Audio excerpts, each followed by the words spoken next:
Opposition अॻवान शहबाज शरीफ चयो आहे त अॼु पीडीएम जे इजलास में मुल्की सियासी सूरत-हाल ऐं बजट ते गौर वीचार कयो वेंदो।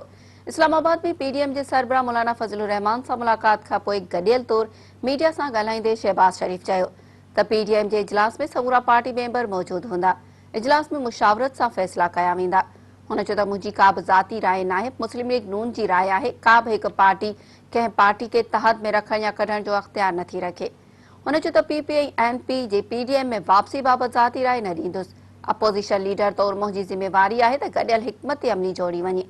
उन मौक़े ते मौलाना फज़लुर रहमान ॻाल्हाईंदे चयो त बदकिस्मती सां मुल्क ते मणियल हुकुमरान नाअहल साबित थिया आहिनि। उन्हनि जी नाअहली ज़ाहिर थियण जे बावजूदि खेनि सहारो ॾियणु वॾो ॾोहो आहे। हुन चयो त बदनियती सभिनी जे साम्हूं अची वई आहे। ज़बरदस्ती असां ते फ़ैसिला नथा मणे सघजनि। मौलाना फज़लुर रहमान चयो त बंदि कमरनि जी सियासत ख़तम थी चुकी आहे। बजट में डबल कूड़ ॻाल्हायो वेंदो।